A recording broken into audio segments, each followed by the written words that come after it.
The first trait of a pleasing personality always is a positive mental attitude, because nobody wants to be around the person who's negative. And no matter what other traits you may have, if you don't have a positive mental attitude, at least when you're in the presence of people, you're not going to be considered to have a pleasing personality. And the next one is on flexibility, the ability to unbend and adjust yourself to the varying circumstances of life without going down under them. You know, there are a lot of people in this world who are so stuck in their habits and in their mental attitude that they cannot adjust to anything that's unpleasant or anything that they don't agree with. Do you know why Franklin D. Roosevelt was one of the best? Because he adjusted himself to their mental attitude, and he didn't get mad at the same time. The elephant has learned to be flexible enough not to get mad when the other fella is mad, because there are so many things in this life that you have to adjust yourself to temporarily if you're going to have peace of mind and good health. It might as well start now. Learn to do it. If you're not flexible, you can become flexible. Number 3, on the pleasing tone of voice, a lot of people have harsh tones. They talk does not have personal magnetism. They do not know how to give a pleasing tone to his voice, and he'll never get his audience in a million years if you try. You've got to learn to, if you're going to teach, if you're going to lecture, if you're going into public speaking, or even in good conversation. If you can't do that now, you can do it with a little bit of practice, oftentimes by simply lowering your voice, not talking too loudly. I don't think that anybody can teach another person how to make each tone of voice pleasing. I think you have to do that yourself. You have to do it by experimenting, but first of all, before you do it, you have to feel pleased. How could you use a pleasant tone of voice when you felt angry, for instance? You can, but it's not too effective unless you really feel inside of you the way you're expressing yourself. All those are things. They're carefully studied techniques that you have to acquire. I don't know of anything that will pay off better than to be pleasing in the eyes of other people. It's just one of those things that you can't get along without. You know, a lot of people don't understand the full meaning of tolerance. That means an open mind on all subjects toward all people at all times. You'd be surprised at how few people there are in this world with open minds. I have a playlist into pleasing mental attitudes. You got to have an open mind, because the very minute people find that you have prejudices that involve them, any of these things that affect them, they're going to back away from you. Do you have any idea why it is that I can have all of the religious followers of all religions in my classes and get along well with all of them? To me, they're my fellow beings, or my brothers and sisters. I think of anybody in terms of what he believes politically or religiously or economically. If you have a closed mind, you'll find that you'll miss out on a lot of information, a lot of facts that you need. That means you've ceased to grow. A keen sense of humor, if you don't have it, you have to cultivate it so that you can adjust yourself to all of these unpleasant things. One of the finest tonics that you can take is to have a good laugh at least several times a day. If you don't have anything to laugh at, look at yourself in the glass. You'll always get a laugh out of that.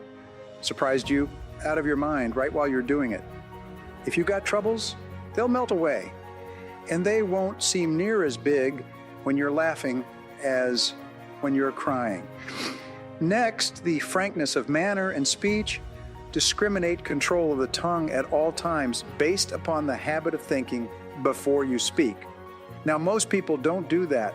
They speak first and think or regret afterward, because if you just before you utter any kind of an expression to anybody to figure out whether it's going to benefit the person that's listening or damage it, well, it's going to benefit you or damage you. Number 7, pleasing facial expression. No, it's a marvelous thing to learn to smile when you're talking to people. You'll be surprised at how much more effective what you say is when you're smiling and then when you're frowning or when you're looking serious. That makes a tremendous difference on the person that's listening. You don't have to be pretty, you don't have to be handsome, but a smile will decorate you and be embellishing no matter who you are, making your facial expression much more beautiful. And then a keen sense of justice, being just with another person even when it's to your disadvantage to do so. What a wonderful thing that is, and how that does endear you to other people. Do you have any idea how many people there are that are just fair and just and honest only when they know it's going to come back to them in one way or another? how quickly they'd be dishonest if it is profitable to them to do it. And then excellent sincerity of purpose. Nobody likes a person who is obviously insincere in what he says and does. Do you think a person who doesn't know anything except about one thing, and you'll find a person that becomes tiresome the moment he gets out of that sphere? Tactfulness in your speech and in your attitude toward other people. You'd be surprised how much you can do with people if you're just tactful with them. Oftentimes, instead of telling people to do things or asking them to do things, it might be very tactful and helpful if you requested them and asked them if they would mind doing things, even though you're an authority to give them an instruction. One of the most outstanding employers I ever knew, like Andrew Carnegie, he always asked his associates and his employees if they would mind doing something for him or if it would be convenient or suitable. No wonder he got along so well with people. No wonder he was so successful. And then the promptness of decisions that you've made. Render snap judgments. Number 13, faith in infinite intelligence. You would be surprised how many people there are to give lip service to this question of faith in infinite intelligence and don't do very much about it outside of lip service. They don't indulge in very outstanding acts backing up their alleged belief in infinite intelligence. I don't know how the Creator feels about it, but I believe that one act is worth 1,000,000 tons of good intentions, probably just one act. Number 14, appropriateness of words. I never saw an age when people indulged in slang statements, double talk, and all that sort of thing as now. And it may seem smart to the fellow who's doing it, but it's not smart for the fellow who's listening. Then the controlled enthusiasm. Turn on his enthusiasm at the right time, the right amount, and then turn it off at the right time is going to be considered to have a pleasing personality.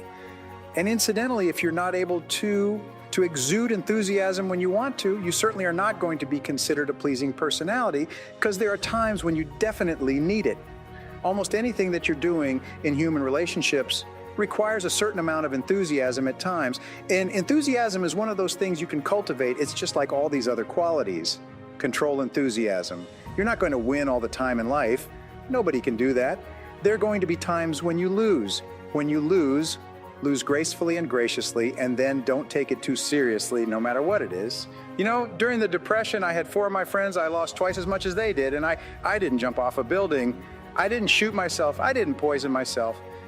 And I said to myself, well, darn it, all over again. Wherever I get a bunch of people together to listen, I'll be able to start making money. You can. How are you going to down a person with that kind of an attitude? No matter how many times he defeats, he's come right up again just like a cork. You can put him down in the water, but he could bounce up the moment. If you don't take it, you'll make it. Number 7, uncommon courtesy. What a wonderful thing it is to be courteous to the person to whom you don't have to be courteous. I've always thought that anybody that would abuse another person in public and with or without a cause had something wrong with his machinery. And then something is missing in life, then the appropriateness of personal adornment. That's important to anybody in public life. Ordinarily, the best dressed person is the one that's dressed so that if you were told to describe how he or she would dress later on, you couldn't do it. You'd say, well, I know it was. He looked nice or she looked nice. Then good showmanship. You've got to be able to be a good showman. Know when to dramatize words, when to dramatize circumstances. You know, there are certain things, if you describe them in just ordinary language and didn't dramatize them as you went along, well, you'd fall down flat. You've got to learn the art of showmanship as you go along. And it's something you can learn. Then on temperance in eating, drinking, working, playing, and thinking. Do yourself just as much damage with ease as you can with drinking liquor, just as much. I don't allow anything to take charge of me, not too much, not too little. Temperance, temperance. It's a marvelous thing. There's nothing so very bad in life, don't you know, if you don't overdo it. Then patience under all circumstances. You learn to time these things so that you get action out of other people at the time once more, when the time is more favorable. But if you don't have patience, you try to force the hand of other people, you'll get to know where you get it turned out or a knockdown when you don't want it. You require patience in order that you may time your relationships with people, and you have to have a lot of patience. You have to be able to control yourself at all times. Number 23, gracefulness and posture and carriage of the body. If I came in like this, of course, I'd be very comfortable. That's much easier, but it's finer. I mean, stand up like this, look like I can stand straight without leaning on anything. Slump around and be careless in your posture. Marchi is one who is not too particular about his own personal appearance, and so forth. It's a good idea to have gracefulness in posture and carriage of the body, then the humility of the heart. I don't know of anything as wonderful as to have true humility of the heart. I try to maintain that sense of humility in my heart, regardless of what happens to me that's unpleasant, and regardless of how sick. The more successful I become, the more human I observe this feeling of humility of the heart, recognizing that after all, whatever success I have is due entirely to the friendly, marvelous love and affection and cooperation of other people. Lastly, personal magnetism. That's an inborn trait and the only one of the traits of personality which cannot be cultivated, but it can be controlled and directed to beneficial usage. Convert that great created energy over into doing the thing that you want to do most of the time. Being, in that word transmuting, something to conjure with, something to look up in the dictionary, make sure you understand what it means. You're going to find out that when you really come down to answering these questions and giving yourself a rating that you have certain weaknesses that you didn't know you had. Let's find out about ourselves to see just where we stand, what it is that makes us tick, why people like us, why people dislike us. The development of character is the great business of life. Your ability to develop a reputation as a person of character and honor is the highest achievement of both social and business life. Ralph Waldo Emerson wrote, "What you do speaks so loudly that I cannot hear a word you say." The person you are today, your innermost character, is the sum total of all your choices and decisions in life up to this date. Each time you have chosen rightly and acted consistently with the very best that you know, you have strengthened your character and become a better person. The reverse is also true. Each time you have compromised, taken the easy way, or behaved in a manner inconsistent with what you knew to be right, you have weakened your character and softened your personality. The great virtues, there are a series of virtues or values that are usually possessed by a person of character. These are courage, compassion, generosity, temperance, persistence, and friendliness, among others. We'll talk about some of these in part 3 of this book. Coming before all these values, however, is the most important one of all when determining the depth and strength of your character. Integrity. It is your level of integrity, living in complete truth with yourself and others, that demonstrates more than anything else the quality of your character. In a way, integrity is actually the value that guarantees all the other values. When your level of integrity is higher, you're more honest with yourself and more likely to live consistently with all the other values that you admire and respect. However, it takes tremendous self-discipline to become a person of character. It takes considerable willpower to always do the right thing in every situation.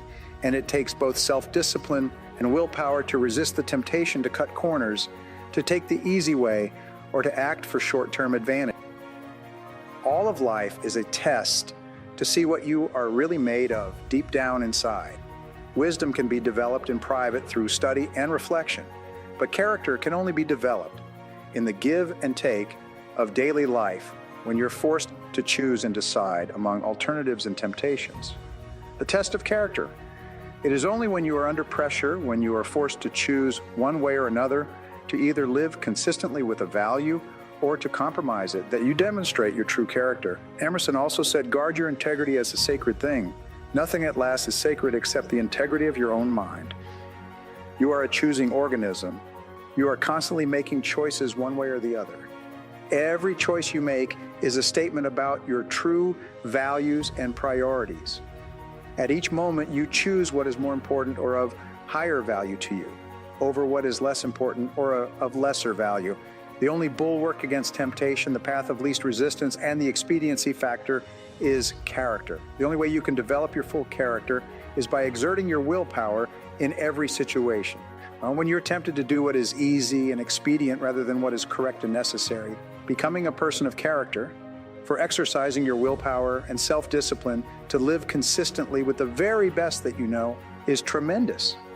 When you choose the higher value over the lower, the more difficult over the easy, the right over the wrong, you feel good about yourself. Your self-esteem increases. You like and respect yourself more. You have a greater sense of personal pride. In addition to feeling excellent about yourself when you behave with character, you also earn the respect and esteem of all the people around you. They will look up to you and admire you. Doors will be open for you. People will help you. You'll be paid more, promoted faster, and given even greater responsibilities. As you become a person of honor and character, opportunities will appear all around you. On the other hand, you can have all the intelligence, talent, and ability in the world, but if people do not trust you, you will never get ahead. People will not hire you, and if they do, they will de-hire you as soon as possible. Financial institutions will not lend you money because birds of a feather flock together. The only associates, never friends, you will ever have will be other people of questionable character. Furthermore, since the people you associate with have a major effect on your attitude and personality, you make or break your entire life with the quality of your character or the lack thereof. The development of character, Aristotle wrote, all advancement in society begins with the development of the character of the young. This means that advancement in your life begins with the learning and practice of values. You learn values in one or all of three ways of instruction, study, and practice. Let's look at each of these more closely. Teach your children values. One of the chief roles of parenting is to teach children values. This requires patient instruction and explaining values to them over and over again as they are growing up. Once is never enough. The value and the importance of living by that value must be explained. Parents must not only give illustrations, but also contrast the adherence to a value, especially that of telling the truth, with its opposite, that of lying or telling half-truths.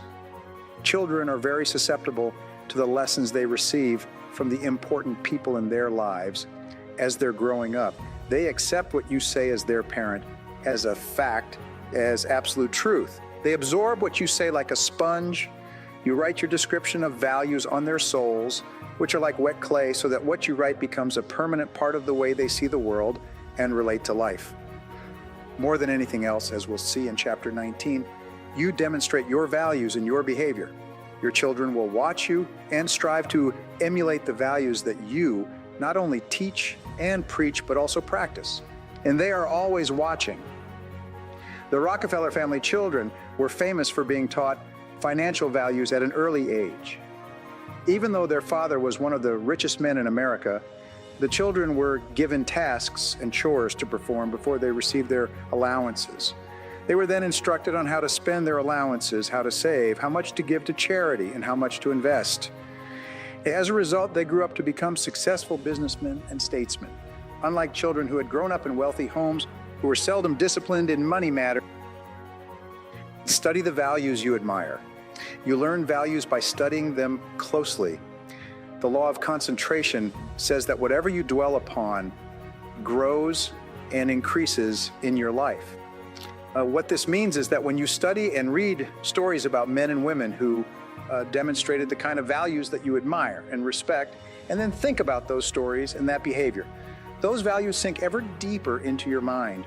Once these values are programmed into your subconscious, they create a propensity within you to behave consistently with those values when the situation requires them. For example, in military training, soldiers are continually told stories of courage, obedience, discipline, and the importance of supporting their fellow soldiers. The more they hear these stories, discuss them, and think about them, the more likely they are to behave consistently with these values when they're under the pressure of actual combat.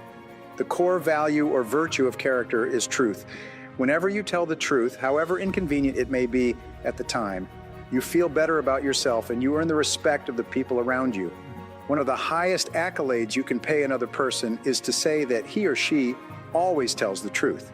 Emulate the people you most admire. Much of your character is determined by the people you most admire, both living and dead. Who are they? Looking over your life and history, make a list of the people whom you most admire. And next to their names, write out the virtues or values that they most represent to you.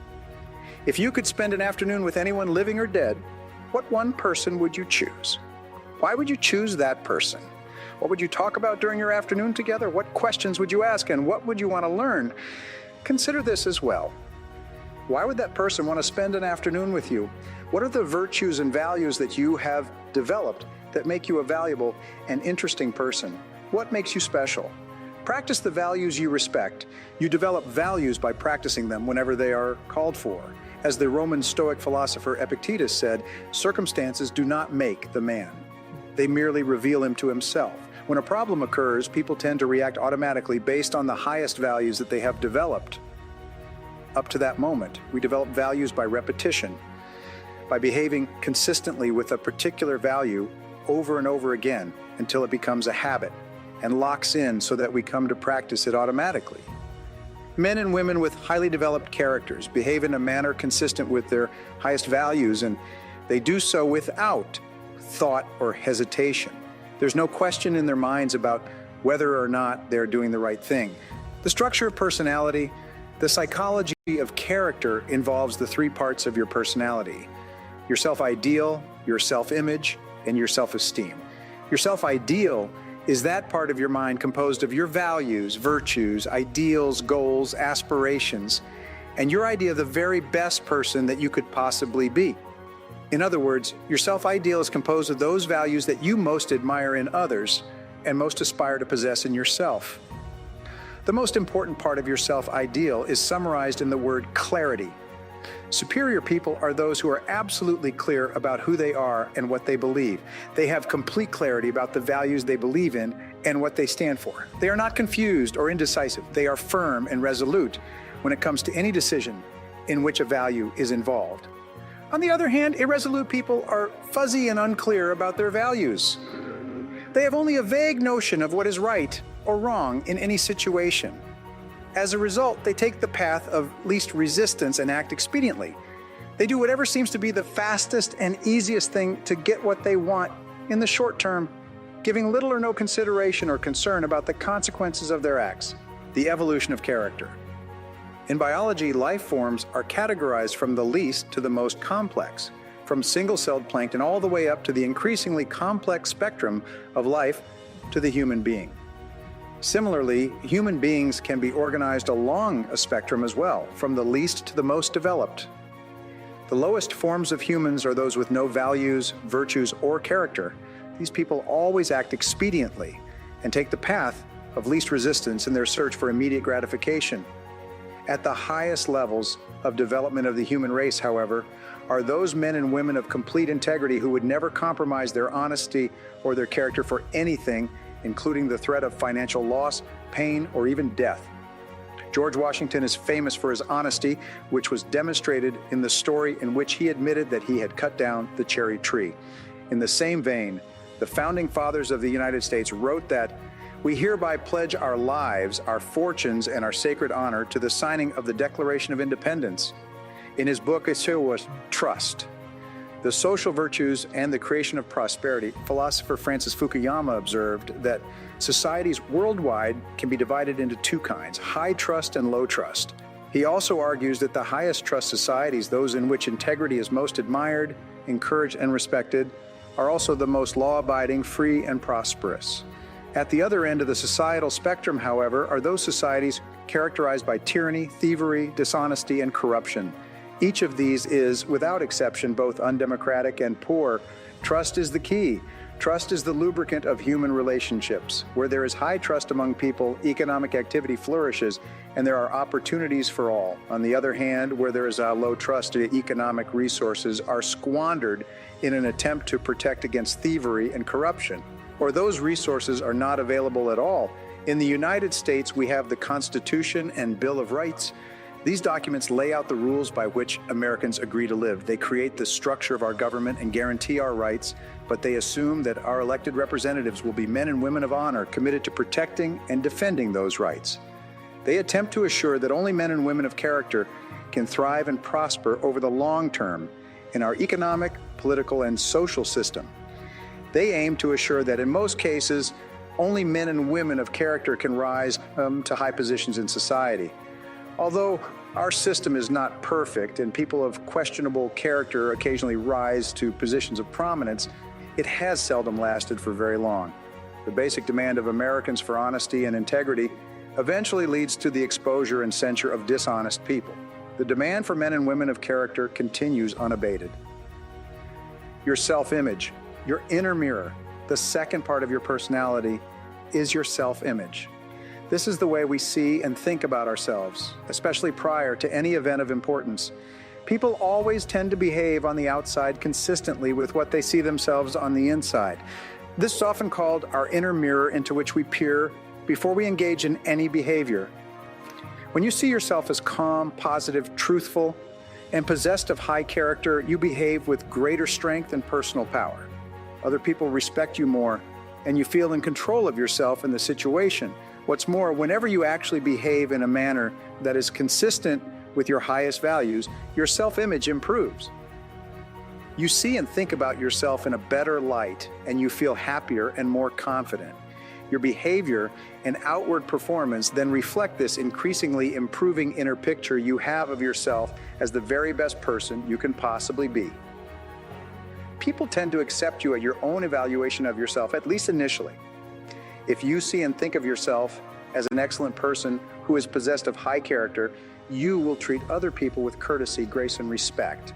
In turn, they will likewise treat you as a person of honor and character. Your self-esteem. How much you like yourself, the third part of your personality, is your self-esteem. This is how you feel about yourself, your emotional core. Your self-esteem is defined as how much you like yourself, but it's more than only this. The more you see yourself as a valuable and important person, the more positive and optimistic you will be. When you truly consider yourself to be important and valuable, you will treat other people as if they are important as well. Your self-esteem is largely determined by how consistent your self-image, which shapes your personal behavior, is with your self-ideal or your vision of the very best person you can possibly be. Whenever you act consistently with who you consider an excellent person to be, your self-image improves and your self-esteem increases. You like and respect yourself more, and you feel happy about yourself and others. The more you like yourself, the more you like others, and the more they like you in return. By acting with character and in harmony with your highest values, you put your whole life, internally and externally, into an upward spiral. In every area of your life, things will get better and better for you. Your role models have a tremendous impact on shaping your character. The more you admire a person and his or her qualities, the more you strive, consciously and unconsciously, to become like that person. This is why clarity is so important. Always behave consistently. Whenever you act in a way that is consistent with your values, you feel good about yourself. Whenever you compromise your values for any reason, you feel bad about yourself. This also means that when you compromise your values, your self-confidence and self-esteem go down. You feel uneasy, inferior, inadequate, and uncomfortable. When you compromise your values, deep down inside, you feel that something is fundamentally wrong. Almost all human problems can be solved by a return to your highest values and your innermost convictions. When you look back, there have probably been situations in your life when you have compromised your values in order to save an investment, keep a job, preserve a relationship, or maintain a friendship. In each case, you have felt worse and worse until you finally broke it off and walked away. And how did you feel when you finally had the strength of character to walk away? You felt wonderful. Whenever you use your willpower and strength of character to return to the values that are most dear to you, you are rewarded with a wonderful feeling of happiness and acceleration. You feel energized and free. You wonder why you didn't make that decision a long time ago. Do the right thing. In the development of character that is based on self-discipline and willpower, long-term thinking is essential. The more you think about the long-term consequences of your behavior, the more likely it is that you will do the right thing in the short term.